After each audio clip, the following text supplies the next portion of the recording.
El curso como tal, para demarcarlo un poco, como dice el nombre, corrupción y poder en las contrataciones públicas. Es decir, si tenemos ahí un enfoque específico hacia las contrataciones en la región y luego nos enfocamos mucho más a los métodos y las herramientas para el estudio, no tanto todo el bagaje teórico detrás de esa temática.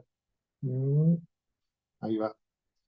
Em, entonces, en ese sentido, ahí la idea es pues ofrecer ese curso que tienes ahí sesiones eh, para realmente lo que yo busco es como compartir también la experiencia, los conocimientos en función de que ustedes cuenten con la herramienta concreta también de hacer análisis enfocado en las redes de la contratación pública y pues como forma de análisis de la corrupción en ese ámbito concreto.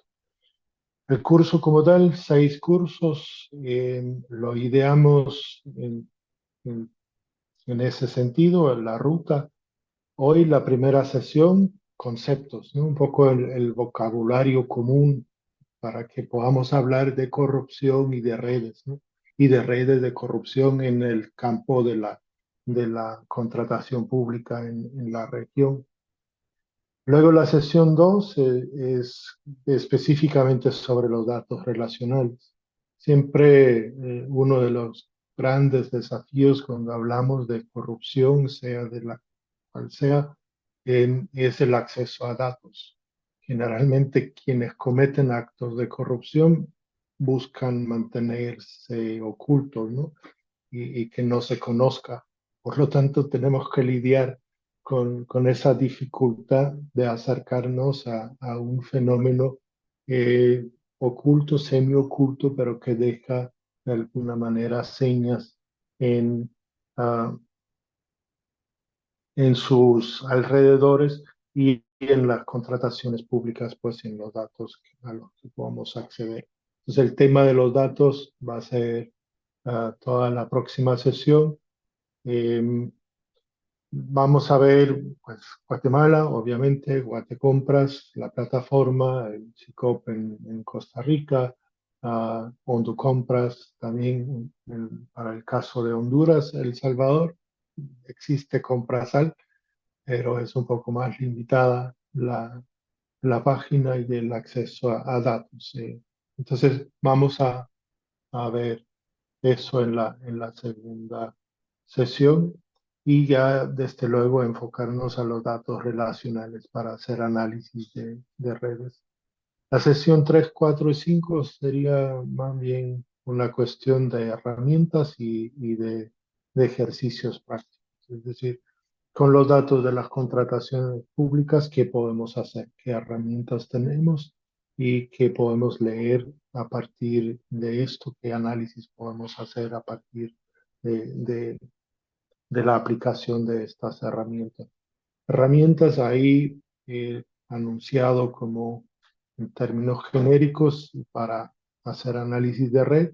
Uno es Gephi, otro es Payek, dos digamos, programas abiertos y gratuitos, Gephi en constante actualización, Payek ya, ya queda desactualizado, pero tiene, digamos, un nivel académico bastante superior en términos de estadísticas, y luego R, pero ya ¿no? como plataforma de programación, un desafío propio. Pero bien, tenemos 3 sesiones para acercarnos a ello y obviamente también ver, bueno, qué hacemos con los resultados, ¿no? La interpretación de nuestros resultados a veces es el paso más difícil en las investigaciones, ¿no? ¿Qué vemos ahí?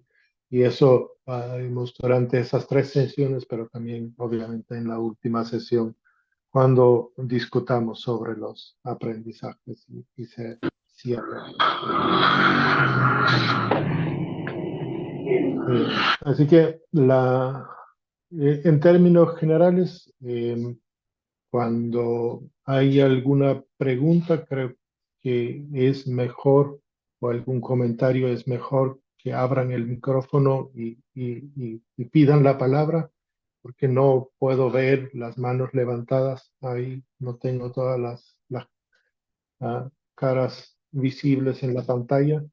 Y así podemos desarrollar una discusión. Pero bien, yo vengo obviamente con una presentación con mis slides para que podamos trabajarlo y acercarnos a la temática.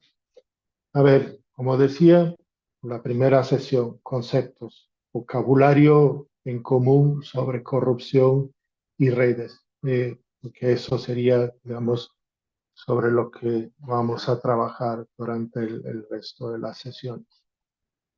Empezamos entonces por corrupción, un poco de reflexión sobre ese concepto y, y cómo entender la corrupción como tal. Y ahí de entrada una reflexión sobre la dificultad de conceptualizar corrupción, ¿no? Que hay múltiples formas de corrupción, eh, las cuales las nombramos muchas veces en nuestro quehacer cotidiano, ¿no? Es muy de moda, digamos, en los últimos años, captura, cooptación estatal, tráfico de influencia, conflictos de intereses, negociaciones, influencia, donación electoral lícita, malversación de fondos. Es decir, todos eh, estas formas y estas prácticas de corrupción eh, existen y cómo entonces estas múltiples formas de corrupción conceptualizarlo, ordenarlo. Eh, y es precisamente un desafío el que no vamos a resolver, sino que más bien ofrecer quizás algunas reflexiones y rutas para quizás ustedes elijan también la ruta que más se adapta a lo que ustedes hacen. Eh, y precisamente, eh, como dice aquí el paper de Rose, la claridad conceptual se ha reducido en los últimos años porque el número de definiciones ha incrementado en la academia, pero también en los otros espacios, digamos, de investigación criminal o también desde la auditoría social, etc. Entonces, esto nomás para que no nos asustemos, digamos, con la, el concepto de corrupción y la complejidad que esto encierra. En términos generales, cuando se habla de corrupción, se tiende a hablar en términos morales, ¿no? O éticos, lo bueno versus lo malo, ¿no? Yo hago algo malo, me robo algo en contraposición a lo bueno. Entonces eso, digamos, es presente, eso es, digamos, también parte de las viejas reflexiones filosóficas sobre la corrupción en la literatura milenaria sobre el fenómeno y la problemática. Luego encontramos muchos enfoques normativos, legales, ¿no? Lo permiten.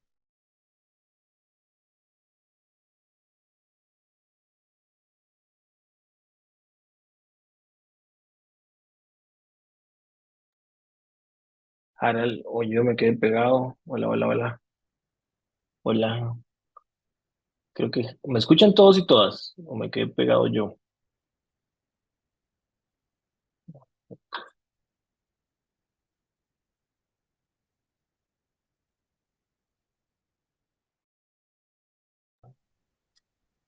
El impacto que tiene la corrupción, ¿no?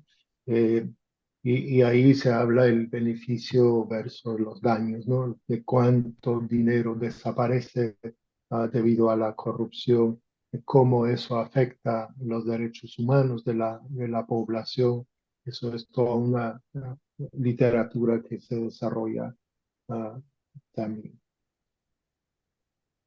En términos generales, hay un concepto, digamos, que es el más popular, por decirlo así, establecido por el Banco Mundial y lo tomó y lo popularizó, digamos, Transparencia Internacional, y es el abuso del poder público ah, en beneficio propio o privado de personas particulares o de grupos particulares o de élites.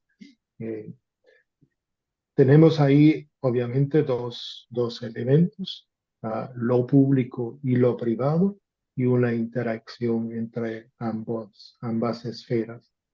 Y, y obviamente una acción eh, indebida, por decirlo de alguna manera, ah, que se realiza en la informalidad, en la ilegalidad, en capas ocultas o no visibles.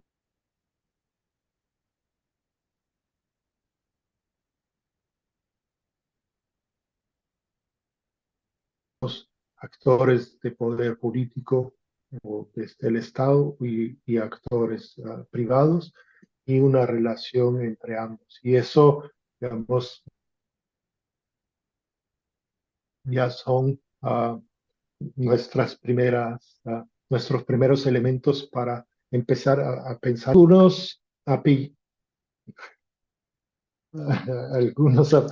apellidos entonces al concepto general de la corrupción, de que se habla, bueno, de corrupción política o de corrupción administrativa o corrupción burocrática.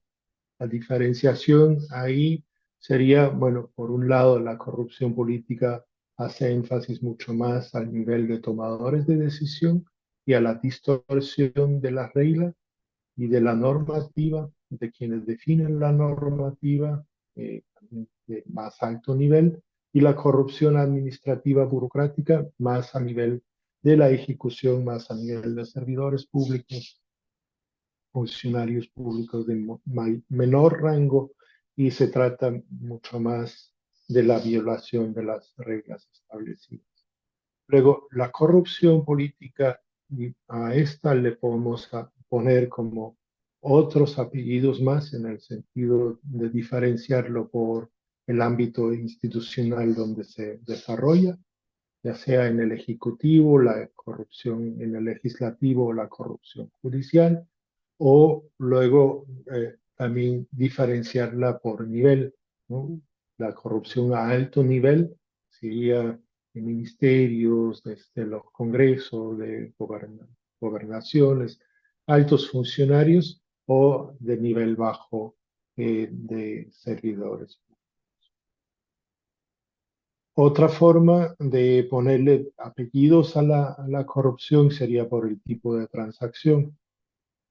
La corrupción, en ese sentido, ¿cuál es la direccionalidad de esta transacción? Y ahí podemos hablar del soborno, y ese se entiende que es un flujo de recursos, dinero, dádivas, desde lo privado hacia lo público, desde actores privados hacia actores públicos, en el sentido yo te doy y me espero algo a cambio, ¿no? La direccionalidad inversa sería la extorsión, donde el poder público utiliza su posición para exigir a actores privados alguna dádiva para que a cambio le otorguen un contrato, por ejemplo. También ahí la transacción es el tamaño de la transacción. Hablamos de la grand corruption, o de la corrupción grande, o de la corrupción pequeña, petty corruption. Ahí más que todo se trata del volumen afectado por la transacción. La gran corrupción obviamente es sobre volúmenes altos, pero la frecuencia sería menor, y la corrupción pequeña ya sobre montos más pequeños, pero se da, digamos, también en la vida cotidiana, ¿no? Aquella coima, aquel pago a funcionarios, a policías o lo que sea, eso entra ahí en la pequeña corrupción. Otras formas también de clasificar la corrupción por transacciones encontramos aquí del lado derecho. Transaccional, en el sentido que es de mutuo acuerdo entre actores privados y actores públicos, o la multiplicidad de actores implicados en la transacción. La extorsión es unilateral. Aquí no se entiende por direccionalidad, sino que solamente por su unilateralidad. La corrupción defensiva es cuando un actor es extorsionado y, por decirlo así, se deja extorsionar y por lo tanto, pues entra a la lógica de la corrupción. La corrupción por inversión, que es como una transacción a futuro, la contribución ilícita a las campañas electorales sería un ejemplo clásico, ¿no? Yo le doy a un partido y espero que gane y cuando haya ganado recibo algo a cambio. El nepotismo, pues es una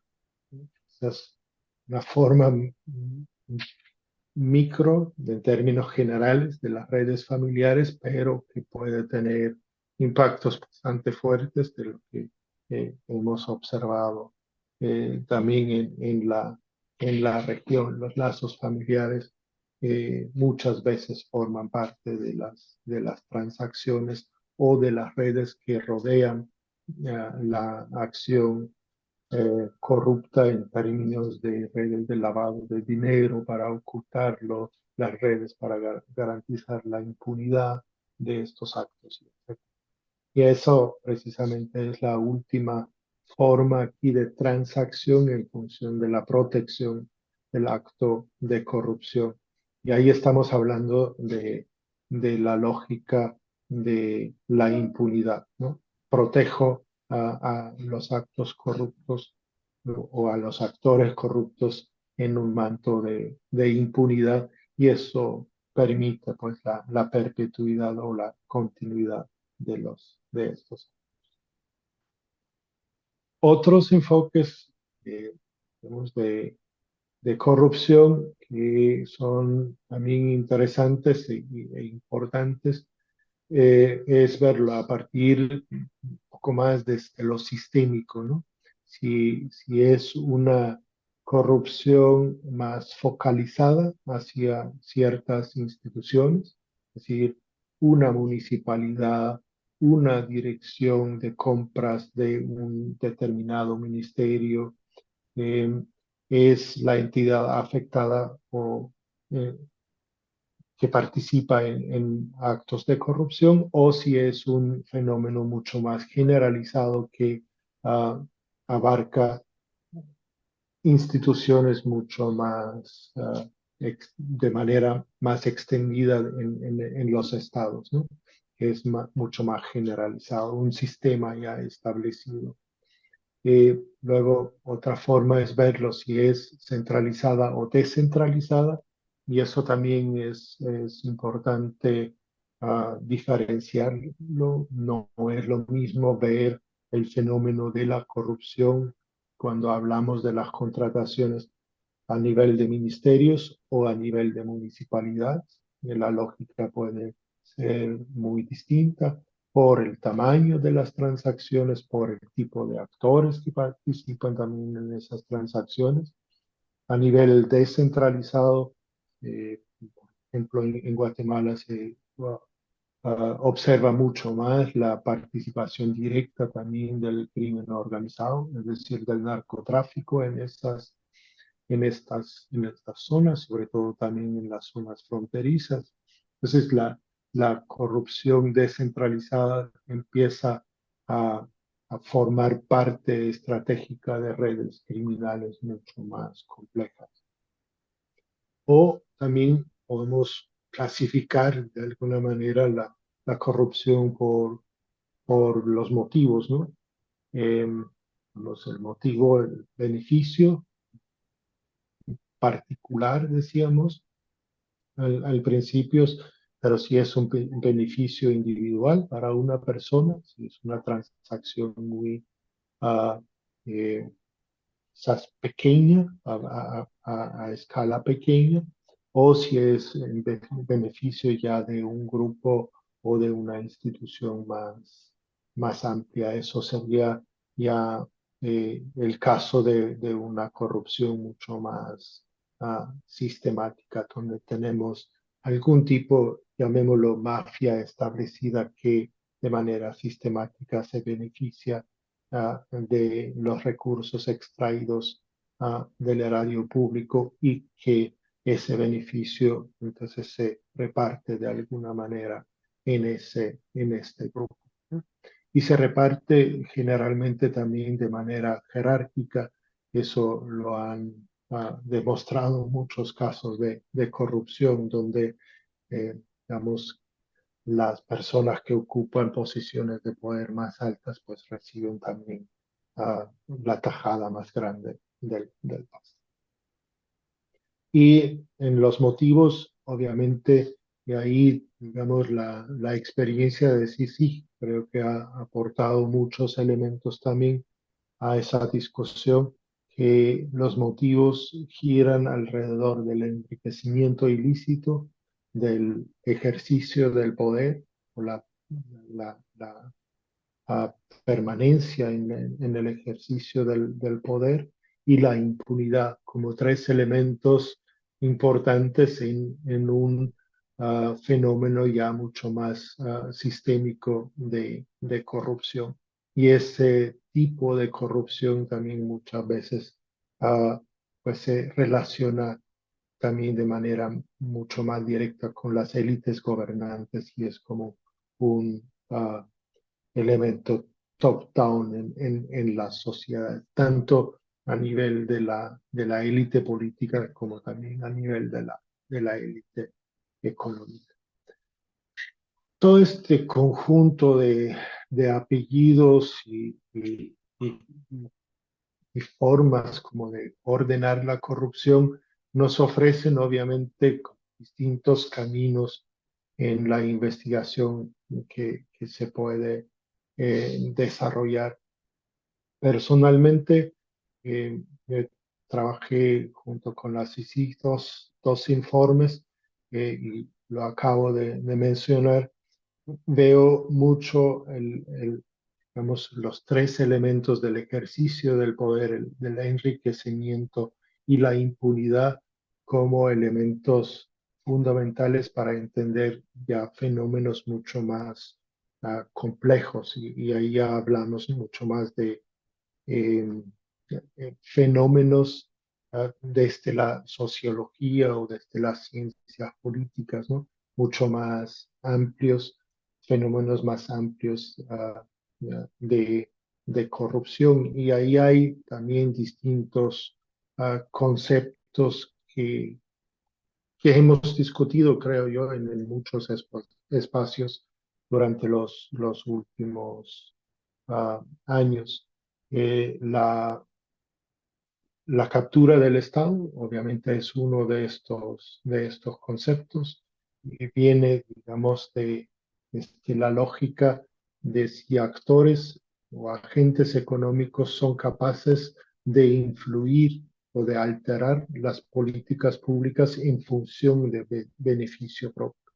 Ahí se da esa direccionalidad de agentes económicos hacia actores políticos para obtener uh, beneficios a cambio de esto. Y en este sentido hay también distintas esferas, ¿no?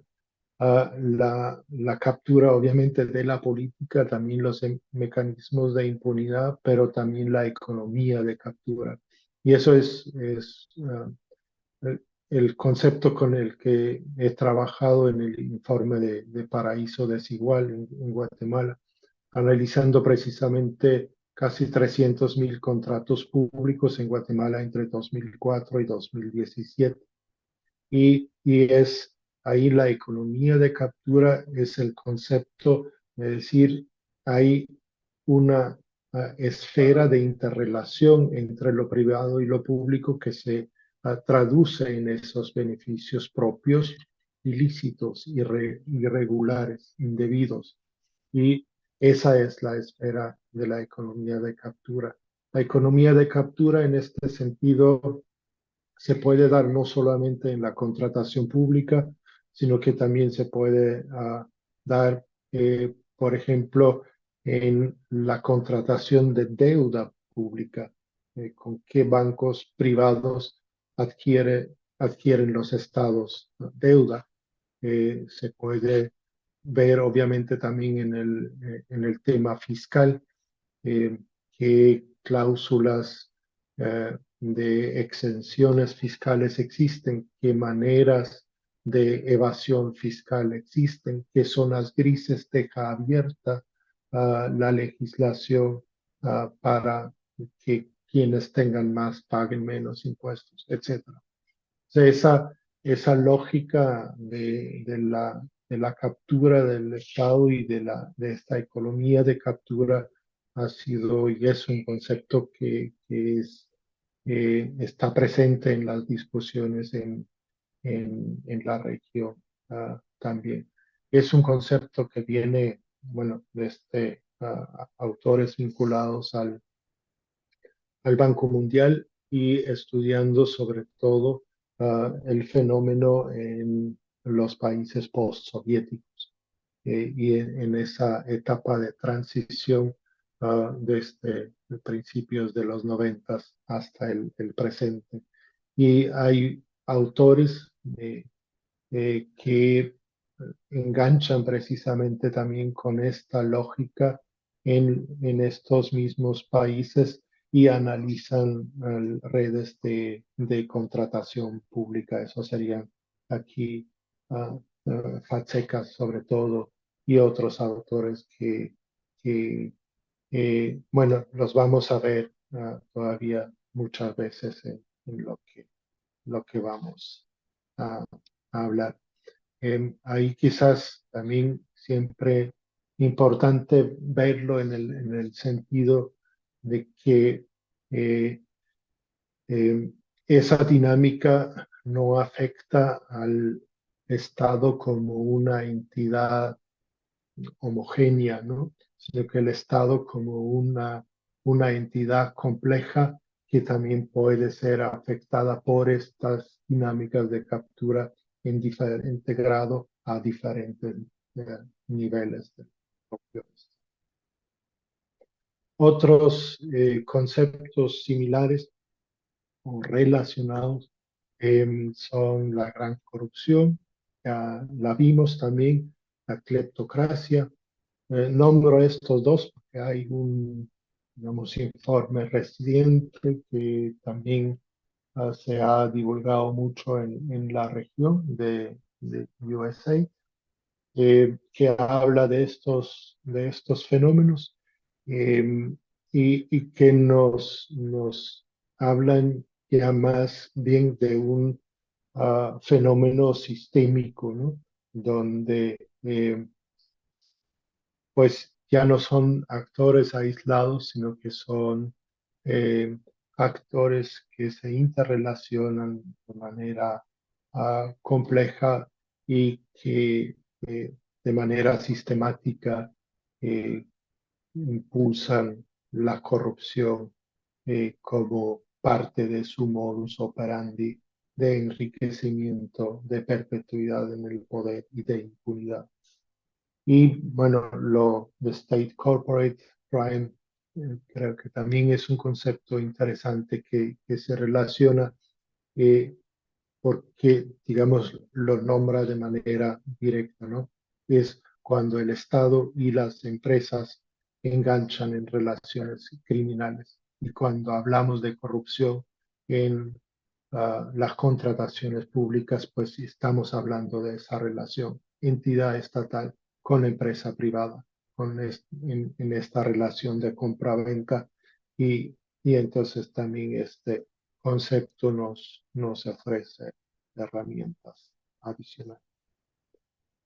Por supuesto, hay que ser críticos, autocríticas también en este proceso. Es decir, ¿por qué hablamos de repente, desde hace 10, 15, 20 años, mucho más de corrupción? Eso también hay que entenderlo en el contexto. El consenso de Washington y toda la agenda neoliberal, pues no produjo los resultados ofrecidos y prometidos.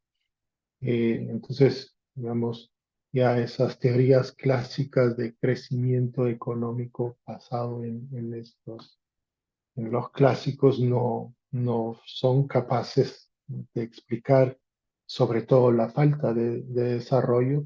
Entonces, ahí la salida es decir, no, no es en sí la teoría que va mal, sino que es el mal funcionamiento o es el mal comportamiento de los malos actores dentro de este sistema que tiene la culpa por la falta de desarrollo, por la creciente desigualdad, por eh, la falta de servicios públicos, por la violación de los derechos humanos, etc. Entonces, esa reflexión creo que también es importante ubicarla, porque igual vimos que los conceptos grandes de corrupción o de anticorrupción también vienen mucho desde esa misma institucionalidad del Banco Mundial, de la Unión Europea, de la USAID, etcétera, ¿no? Decir, ahí también hay una agenda que define discursos, define conceptos y bueno, siempre es bueno uh, mantener ahí la, la pregunta encendida. Bien, con este gran entramado de conceptual, vámonos hacia las contrataciones públicas como tal. Y es bastante sencillo, ¿no? Es decir, los gobiernos necesitan comprar cosas, bienes, servicios y obras para funcionar. Eso obviamente también es un fenómeno de los últimos, con mucha más fuerza de los últimos 30 años, que ha sido también el Estado digamos, traslada mucho más eso hacia la economía privada y adquiere entonces bienes, obras y servicios de la economía privada.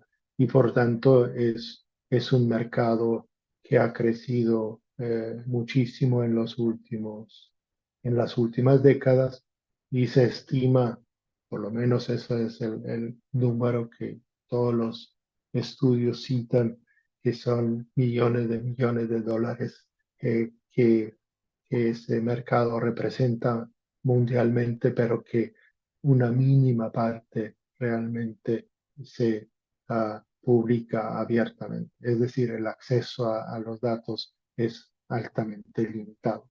No es un mercado transparente. Y por lo tanto, digamos, por lo lucrativo que es y por lo uh, uh, gris y no transparente que es ese mercado, también es altamente vulnerable a la corrupción, ¿no? Eh, y obviamente ahí también entidades y también las Naciones Unidas reaccionan y la Convención contra la Corrupción, la UNCAC, también es firmada en 2013, es un referente interesante, uno para hablar de las contrataciones públicas o de la corrupción y sobre todo de la corrupción en el ámbito de las contrataciones. muy rápido para ubicarnos. ¿Qué compran los estados? Ya vimos, son bienes, obras y servicios. Generalmente clasificamos esos tres tipos de cosas que se compran. Luego hay muchas subdivisiones. Y solo pongo aquí un ejemplo del estudio de Guatemala que mencionaba, para que veamos en qué que el tipo de compras es bien distinto, ¿no? Si compramos obras o construcciones, son menos contratos sobre un alto monto, es decir, son menos contratos, pero cada contrato vale mucho más.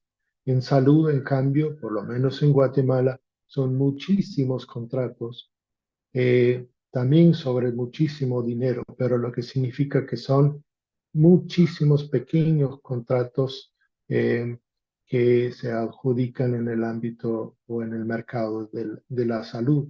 Solo esa diferencia ya nos señala, bueno, entonces los mecanismos de corrupción han de ser distintos en el ámbito de la infraestructura que en el de la salud.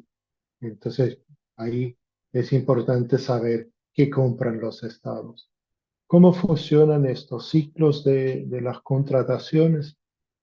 Eh, Generalmente se habla de cuatro, eh, digamos, eslabones o pasos en el ciclo. La preparación, cuando el proyecto se diseña, y se define, se identifica la necesidad, se diseña el proyecto.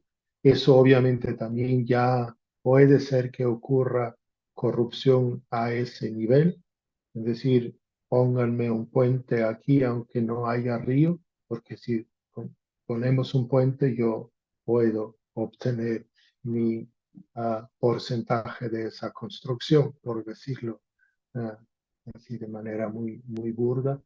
Luego toda la etapa previa a la licitación, cuando se publica la licitación, cuando se precalifican las empresas, cuando se reciben la documentación de las ofertas, etcétera. Y ahí obviamente también pueden ocurrir muchas irregularidades. Lo publico ahora y cierro el plazo en 5 minutos. ¿Quién va a poder presentar una oferta? Solo la empresa que supo de antemano que se va a abrir esa licitación en ese momento, por ejemplo. Luego, la etapa de la evaluación de las ofertas, es decir, cuando se abren las ofertas, la comisión evalúa las ofertas y la adjudica a alguna de las empresas. Obviamente, ahí también eh,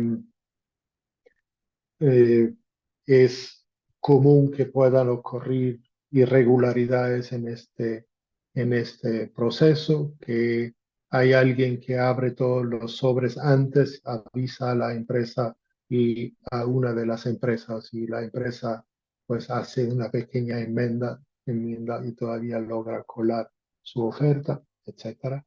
Y luego también durante la ejecución. Pero, digamos, se necesita mucha información para realmente cubrir todo el ciclo, lo que con los sistemas de SICOP, Cuatecompras o Compras, tenemos mucho más nuestra mirada a este nivel. El momento de adjudicación, a quién se le adjudica el contrato, quién compra y quién es la entidad que provee y ese contrato. Que eso es la información que es mucho más claramente registrada en estas plataformas. Bien, obviamente hay diferentes procedimientos de compras, procedimientos abiertos, procedimientos restringidos, eh, negociados, o solamente de compra directa. Cada una puede tener su razón de ser en determinado contexto. También normalmente son reguladas en ley, como voy a ver aquí, por ejemplo, en Costa Rica. Costa Rica solo tomé los 154.000 contratos que están para el año 2022 y vemos que la mayoría de los contratos son de contratación directa. La otra gran cantidad es con licitación abreviada.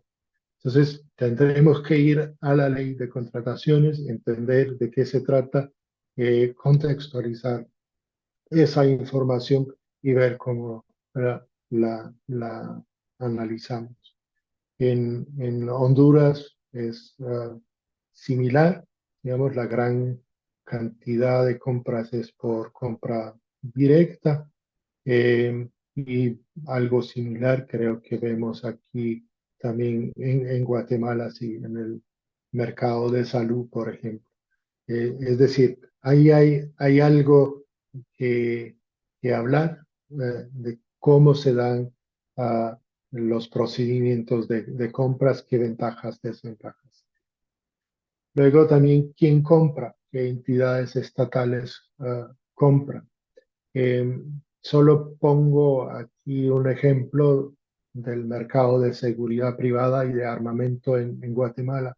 Y tenemos, digamos, yo me esperaba ahí, no sé, compra el ejército, compra la policía, pero no, es desde el Ministerio de Interior, de Gobernación, hasta los autobuseros subvencionados de la ciudad de Guatemala, hasta los bancos, hasta las MUNIs.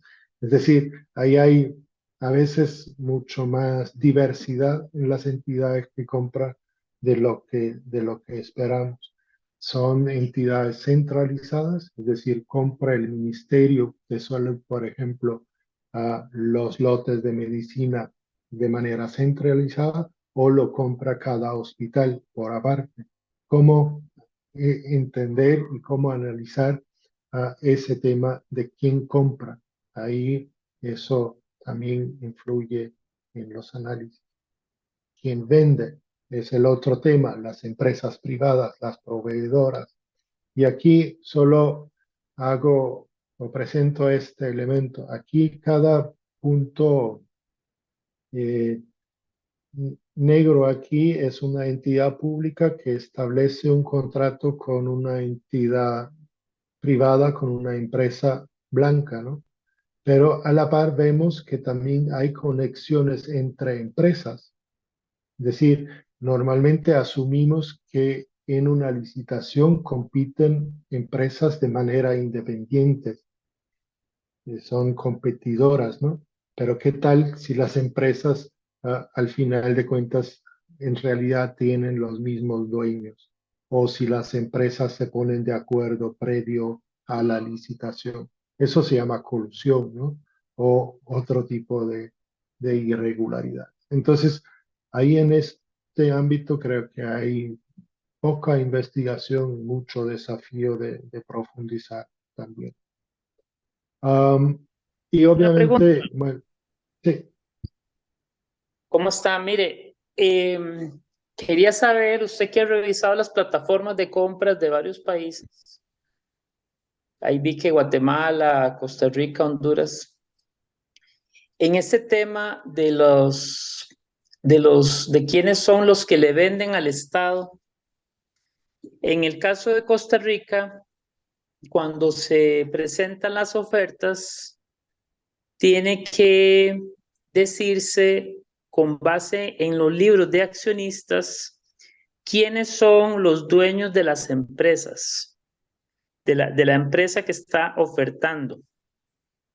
Esa es una información que usualmente no está disponible, porque cuando uno inscribe una empresa en el registro, puede tener determinados dueños que son los que ahí aparecen, ¿verdad? Que son cuando se creó la empresa, quiénes eran los accionistas.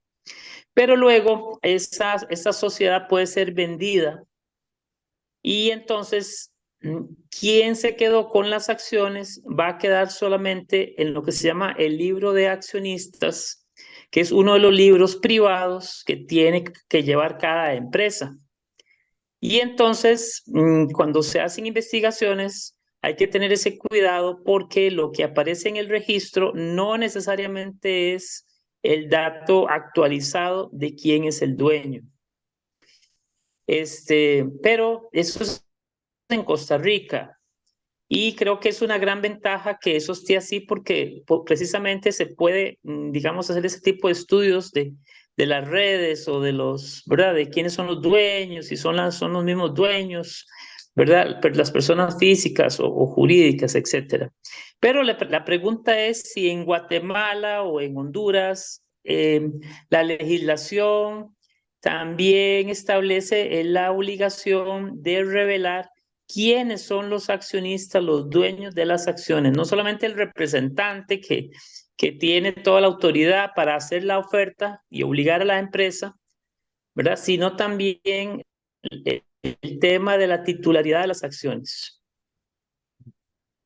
En Honduras y en Guatemala no existe esa obligación. En Guatemala, en Guatecompra, se tiene acceso a representantes legales.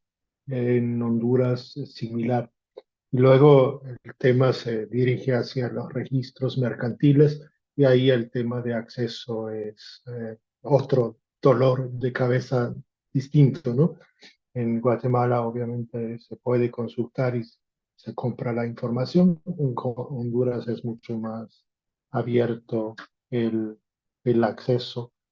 La próxima sesión, cuando nos acercamos a los datos, vamos a a tratar de ver realmente cómo son los portales y, pues sacar información y entender cómo se hace en ese sentido. Y ahí, digamos, la experiencia de todos y todas es bienvenida para enriquecernos en este camino. Mire, sobre ese mismo tema, disculpe que vuelva a intervenir, en Costa Rica se creó una ley, mediante una ley se creó el registro de accionistas y beneficiarios finales, que lo lleva el Banco Central hace unos 4 años. Pero ese registro es un registro que obliga a que ahí sí se actualicen quiénes son los dueños de las distintas empresas, ¿verdad? Los que tienen las acciones, pero el acceso es restringido. Solamente puede tener acceso la unidad que investiga los temas de criminalidad económica, ¿verdad? Que en Costa Rica, pues, es lo que se llama el ICD, o para fines tributarios, ¿verdad? Que es la agencia tributaria. Y ahora, con la nueva ley de contratación pública de Costa Rica, también tiene acceso la Contraloría General de la República. Y claro, ese registro, pero no es público ese registro. Entonces, usted dice que en Honduras le parece que es un poco, el registro mercantil es un poco más abierto, pero no sé si usted ese tema lo maneja y nos puede decir cómo es en el resto de Centroamérica. Si me permite, lo voy a dejar para la próxima sesión, para la sesión de datos, para que lo veamos en el caso de cada uno de los países y realmente logremos profundizar. Muchas gracias.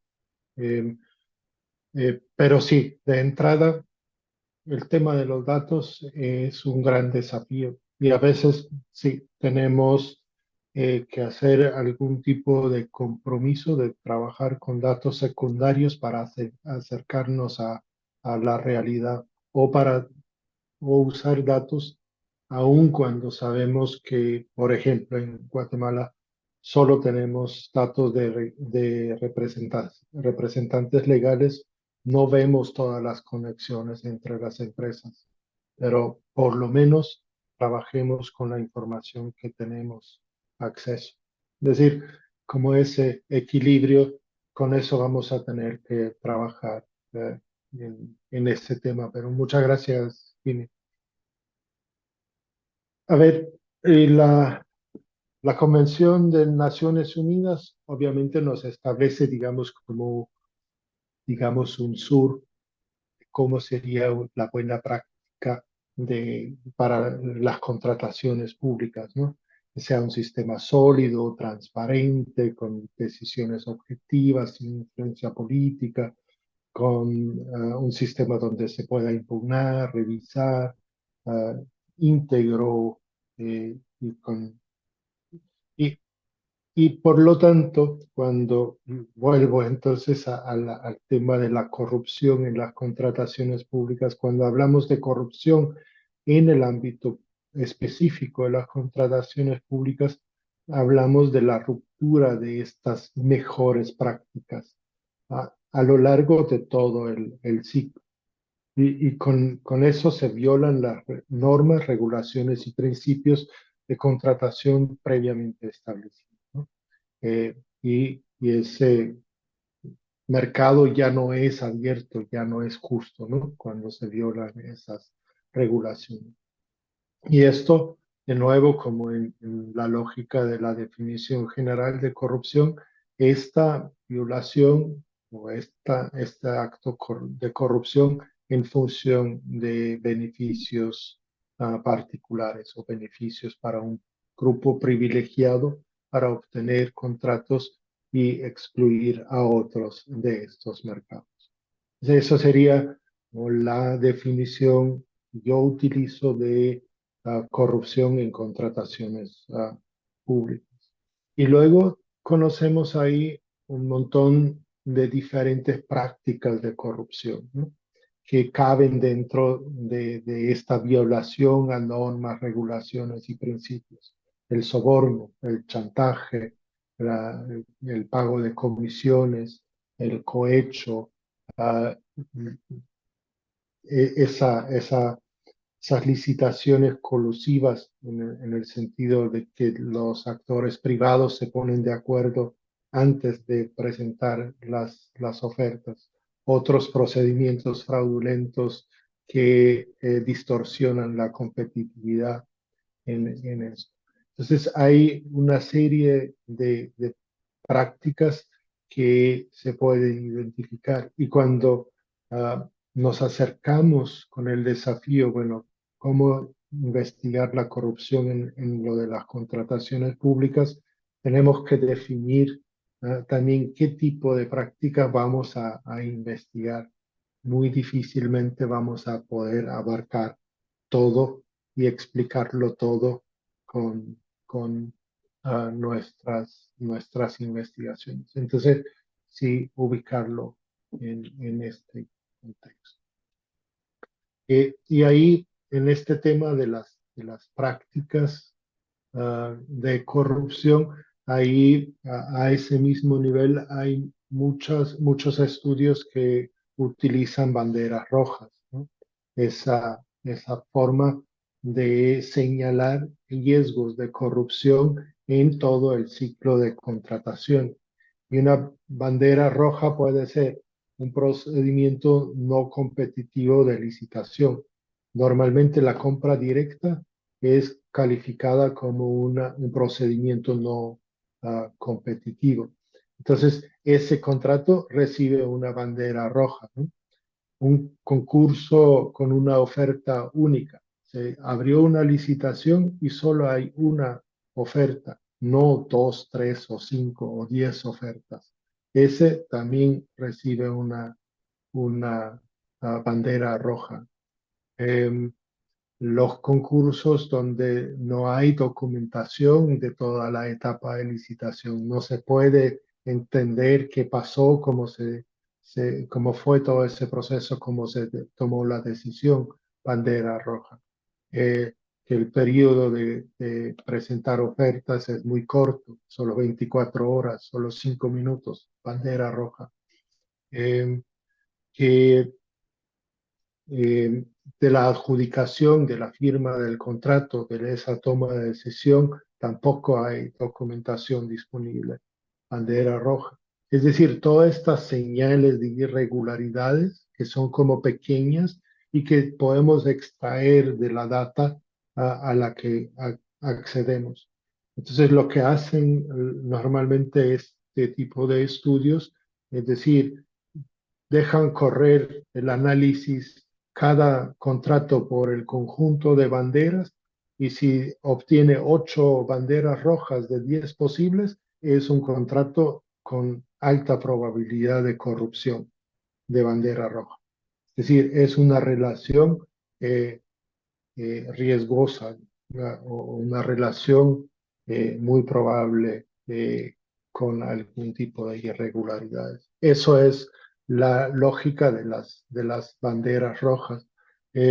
Patsecas, el que mencioné antes, estos autores elaboraron un índice de riesgo de corrupción utilizando banderas rojas para las distintas etapas del ciclo de contratación pública.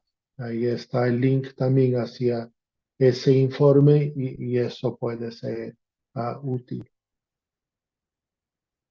Yo personalmente me inclino más hacia un enfoque de complejidad en el sentido de entender que la corrupción aquí se produce en las estructuras mucho más complejas del sistema social, económico y político, ¿no? Son actores que interactúan, actores que uh, eh, tienen poder en este sistema social, económico y político y que establecen relaciones y utilizan su poder y su posición de poder para influir sobre las decisiones en las contrataciones.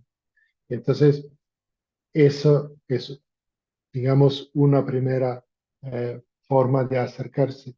Verlo entonces a partir de las interacciones entre los diversos actores, entre las entidades públicas y las entidades privadas.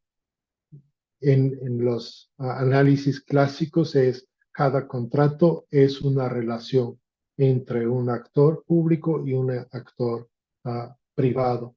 Y por lo tanto, si hablamos de mercados como por ejemplo el mercado guatemalteco, que analicé casi 300.000 contratos de 1.500 entidades públicas y 10.000 empresas privadas, eso construye una red sumamente compleja y esa red compleja ya no depende de un actor único, sino que lo que resulta desde esa complejidad es algo emergente que depende del comportamiento de la totalidad de esta red que se autoorganiza.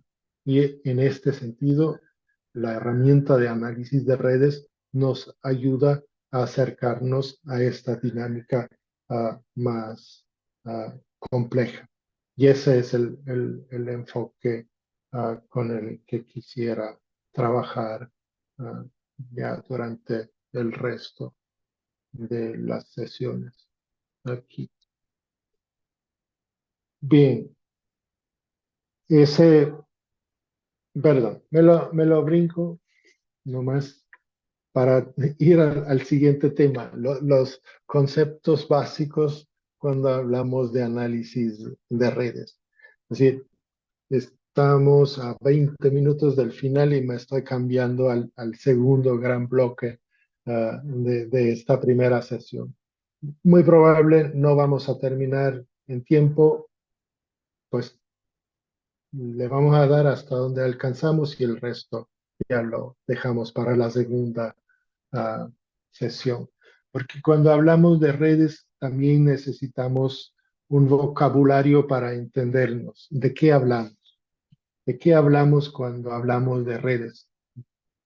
Hablamos de social network analysis. Y ahí cuando hablamos de redes sociales, hablamos de actores sociales y una X cantidad de actores sociales que se interconecta con una Y cantidad de relaciones, ¿no? Es decir, tenemos chibolitas y líneas, ¿no? Por decirlo así.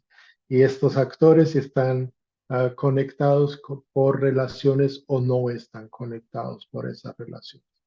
Entonces, esos son los elementos básicos de una red. En términos más matemáticos, es decir, un grafo, una red, se compone por vértices, los nodos, o ejes, las relaciones, ¿no? Y una relación entre A y B solo puede existir si A y B son parte del universo de los vértices, ¿no? Un vértice que no está aquí, con este no me puedo relacionar. Entonces, en ese sentido, aquí es la definición básica. Y esa definición básica es importante en términos metódicos también, porque tenemos que definir las fronteras, los bordes de nuestras redes. No podemos trabajar de plano con toda la información de todas las capas relacionales. Mi empresario constructor a nivel local quizás no solamente es contratista del Estado, sino que también es primo del hermano del narco local. Es decir, tenemos una capa de relación de contratación y una capa de relación familiar. Y de plano le lava dinero, una capa de relación criminal. Es decir, de plano no somos capaces de incluir todo esto. Tenemos que definir qué relaciones incluir y cuál es el universo de nuestros actores. Por eso, esa definición, por muy aburrida matemáticamente pueda parecer, tiene sentido de ser. A ver, y una red es actores y relaciones. Veamos en el caso de que solo tenemos dos actores. ¿Qué opciones tenemos de interconectar dos actores? Por ejemplo, a nivel de relaciones no dirigidas, es una línea entre dos actores. No vemos en qué dirección va esta relación. Y aquí tenemos dos opciones. No existe o existe la relación. Es binario la decisión ahí. Matemáticamente lo representamos 0, no existe la relación, 1 existe la relación. ¿Verdad? Esa es la opción. Si hablamos de una red dirigida, ya tenemos más opciones, que va de izquierda a derecha o de derecha a izquierda o va en ambos sentidos o no existe. 4, ¿no? Luego, si asignamos también un peso a esta relación, por ejemplo, el actor A habló 4 veces por teléfono con el actor B. Eso es un número, un peso que agregamos a la relación. O A llamó 3 veces a B y B devolvió una vez la llamada a A. Eso es ya otra manera de agregarle más detalle y más complejidad también al análisis de redes. Aquí, a este nivel, no existe la relación o existe con distintos pesos la relación, ya tenemos una posibilidad infinita de relaciones entre solamente dos actores. Y si lo multiplicamos por 100 actores, por 1000 actores, eso es una complejidad exponencial con la que nos acercamos aquí a la red. Entonces, tenemos que diferenciar cuando hablamos de redes, hablamos de una red no dirigida, hablamos de una red dirigida o hablamos de una red no dirigida con peso o una red dirigida con pesos, para entender de qué estamos hablando. Normalmente en las redes de contrataciones tenemos relaciones no dirigidas con peso, es decir, hay una relación entre la MUNI y la empresa constructora y hay 4 contratos de por medio. Esto generalmente se puede definir como una relación no dirigida porque realmente involucra mucha más complejidad de todo el ciclo para llegar a la firma de un contrato, ¿no? Pero bien, aquí solo estamos jugando con el elemento de la relación. Agreguemos un elemento, un atributo adicional a los nodos. Decimos, nodos negros son mujeres, nodos amarillitos son hombres. Una relación homogénea entre dos mujeres, una relación heterogénea entre hombre y mujer. Y entonces, puede no existir o puede existir. Puede no existir homogénea, puede no existir heterogéneo. Ya empezamos a sumar más complejidad a lo que vimos con las relaciones, ¿no? Si hacemos esto en una red dirigida, obviamente tenemos todavía más posibilidades, si es de mujer a hombre o de hombre a mujer, o si es de manera recíproca, con peso en esta red. Es decir, esto es al final de cuentas con solamente dos nodos y las posibilidades de relaciones, ya tenemos una infinita complejidad de relaciones entre estos dos. Aquí hay, digamos, cuando son redes dirigidas y va en ambas direcciones, hablamos también de relación mutua, que también se puede representar gráficamente así, de relación asimétrica o no existente nula, MAN, para clasificar aquí en una red dirigida las relaciones. Ahora, también, como ya decía, pueden existir distintas formas o distintas capas de relaciones, distintos tipos de relaciones, relación familiar, relación de negocios o la combinación de esto. Entonces ya hablamos de una red de varias capas, de multilayers. Y eso pues ya nos vuelve a sumar otro elemento más de complejidad. Tenemos las distintas relaciones, los nodos con distintos atributos y ahorita también distintas relaciones o distintos atributos para las relaciones. Y eso todavía hablamos solo de dos relaciones. Lo importante hasta este momento es, digamos, quedarnos con conceptos claves. Red no dirigida, red dirigida con peso o sin peso. Y la posibilidad de agregarle atributos a los nodos y también la posibilidad de tener diferentes capas o layers en las relaciones entre dos nodos.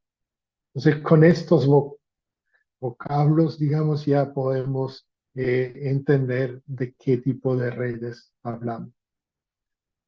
Si vamos ahora a triángulos, estamos aumentando el nivel de complejidad. Cuando estamos en una red no dirigida, tenemos básicamente estas opciones, ¿no? Un triángulo cerrado, abierto, desconectado o nulo. Ahora, el desconectado también puede variar entre qué nodos está la única línea o no, pero básicamente hay cuatro configuraciones. A ver, en una red dirigida, ¿cuántas opciones tenemos? 1, 2, 3, 5, 10. Da igual, mucho más, obviamente. Perdón, no es no más para decir que la red aquí es mucho más compleja, ¿no? De triángulos en una red dirigida tenemos 1, 2, 3, 4, 5, 6, 7, más 9, 16. 16 distintas configuraciones. Y aquí tenemos lo del de la forma de entenderlo mutuo, asimétrico y nulo. MAN, mutuo, asimétrico y nulo. Aquí en este tenemos 0 mutuo, 0 asimétrico y 3 nulos. Es decir, es un triángulo sin ninguna relación. Aquí, en esta otra, aquí tenemos 3 conexiones mutuas. Todas están conectadas recíprocamente en esto. 0 asimétrico, 0 nulos. Esta configuración no se la tiene que aprender de memoria ni nada, sino que es para decir, bueno, ya al agregar un tercer nodo, la complejidad empieza obviamente a incrementarse. Además, el triángulo tiene una importancia especial también en análisis de redes. Es de alguna manera el círculo más pequeño posible, ese triángulo, ¿no? Para que aquí se formen estas configuraciones cerradas, ese círculo.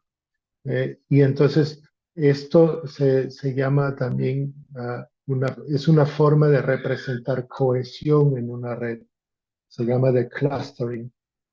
Esa cohesión es importante. En redes sociales lo podemos ver en la burbuja. Si yo estoy en una burbuja de Facebook o de Twitter, estoy conectado en muchos triángulos con otros nodos que son muy similares a mí. De lo que me va a llegar solo son mensajes similares a lo que yo pienso y a lo que yo quiero ver, porque estoy muy cohesionado dentro de esta burbuja. Eso, digamos, en Facebook o Twitter puede ser, digamos, un obstáculo, ¿no? Porque no accedo a otra información, porque estoy en mi burbuja de fake news o lo que sea, ¿no? Ahora, si lo trasladamos a otro contexto y lo vemos en una comunidad, si yo vivo en una comunidad y toda la gente se conoce y toda la gente se lleva más o menos bien y estamos en mucho de este tipo de relaciones muy cercanas, si algo me pasa, yo voy a obtener mucho apoyo en esa comunidad. Hay muchos triángulos, pueden ser una ventaja en términos de cohesión y de apoyo mutuo. Depende siempre del contexto. Pero el triángulo lo vamos a usar mucho para medir la cohesión en una red o en partes de la red, en subestructuras de la red. Entonces, sí, el triángulo importante para el clúster. Y aquí estamos hablando de algunas formas de cómo medir o analizar la posición de nodos en una red. Veamos aquí el grado. El grado, o en inglés degree, es la forma más simple de centralidad. ¿Qué tan céntrico es un nodo? A ver, lanzo la pregunta. ¿Cuál es el nodo más céntrico de esta red, de este pequeño ejemplo? A, B, C, D o E. B. B de burro, ¿no? Era. Perdón, me cortó un poco. ¿Cuál sería el grado de este nodo B?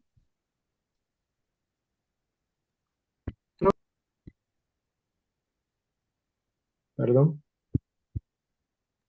4. creo que 4, gracias. Sí, exacto. Tiene 4 relaciones, ¿no? Es la suma de las relaciones no dirigidas aquí, en este. Ese tiene 4. T tiene 2, C tiene 2 y los otros también tienen 2, ¿no? Entonces nuestro nodo más céntrico es B. En una red dirigida hay que diferenciar cuántos se van para afuera, cuántas flechas salen de un nodo, que es el out degree, cuántos flechas entran es el in degree y la suma de ambos es el all degree. Y cuando tenemos una red con pesos, entonces se suman también los pesos asignados a estas relaciones. Entonces tenemos tres formas de aplicar el grado en las redes. Grado o degree. Con eso vamos a trabajar muchísimo. Grado o degree. Entonces tenemos que saber si estamos hablando de un degree de una red no dirigida como esta.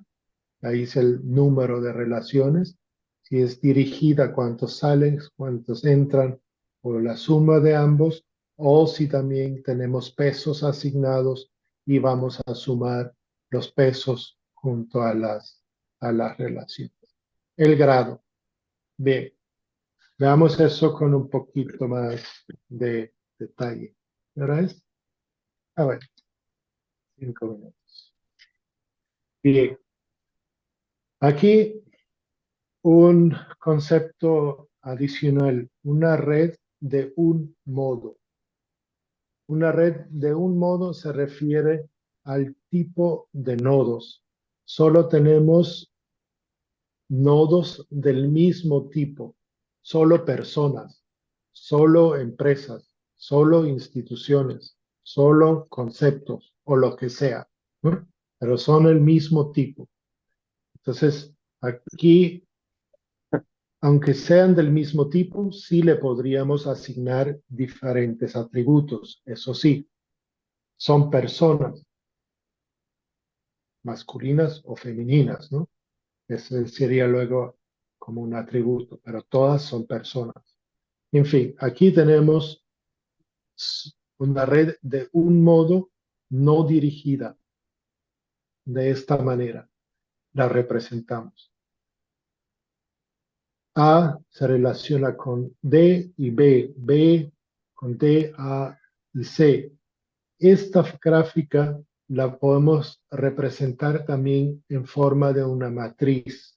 Y así es como no solamente dibujamos las redes, sino que también hacemos cálculos matemáticos y estadísticos con las redes. ¿Y cómo se lee una matriz? La matriz de un modo, de una red de un modo, tiene los mismos nodos en las líneas que en las columnas. Por eso se dice que es, no, perdón, nada más, eso. Tiene mismas líneas y mismas columnas, ¿no? ¿Y cómo lo leemos? Leemos por línea. El nodo A no se relaciona con el nodo A, no tiene una relación consigo mismo. Muchas veces esa diagonal se excluye del análisis de redes. No siempre. Pueden haber redes donde la autorrelación tiene importancia. En nuestro caso aquí no. No hay un loop, no hay una autorrelación. Pero A sí, uno se relaciona con B. Aquí es una manera de un sistema binario. Uno significa que existe una relación, 0 que no existe una relación. Entonces, A sí se relaciona con B, A no se relaciona con C, A sí se relaciona con D y A no se relaciona con E. A con D y B, con B y D. Es correcto. B se relaciona con A, se relaciona con C, con D, pero no con E. Y así leemos línea por línea. Y cuando es una red no dirigida, nuestra matriz es simétrica. Lo que está arriba de la diagonal es lo mismo de lo que está abajo de la diagonal, porque no importa si va para allá o para acá la relación. Ahora, de una vez introduzco aquí también esta otra forma de representar las relaciones, que es en forma de una lista, no en forma de una matriz. Aquí hay 3 veces la misma red en forma de un gráfico en forma de una matriz y en forma de una lista. No, perdón, mentí. No incluí la lista, incluí el conteo del degree aquí, perdón. Voy a lo de la lista en otro momento, más adelante. Perdón. Aquí solamente cuento el degree. A tiene dos relaciones. B3, C2, D3, E2. Eso lo podemos contar aquí con las líneas, pero también podemos hacer la suma de la línea. La suma de la línea A es 2, degree 2. La suma de la línea B es 3.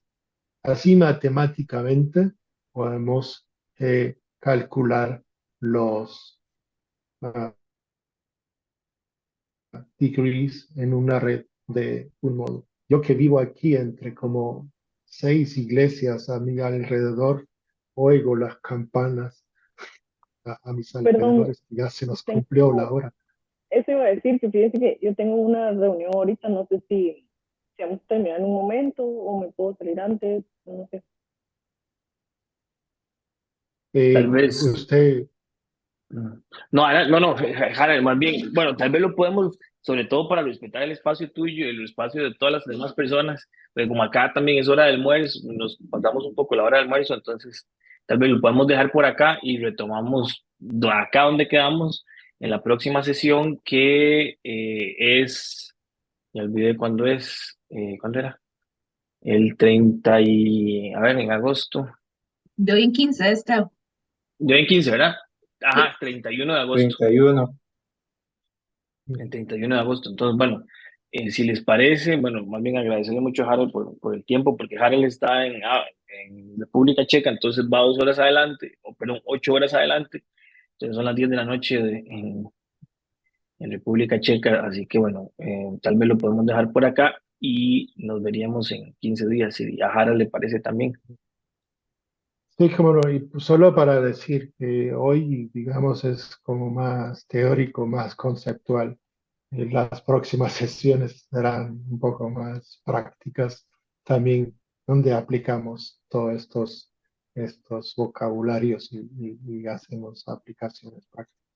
Así que ojalá nos acompañen a la próxima también.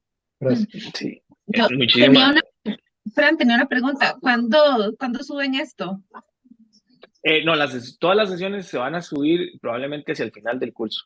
Todavía no, O- porque se ok, tienen que editar. ok, y podemos tener acceso a la presentación.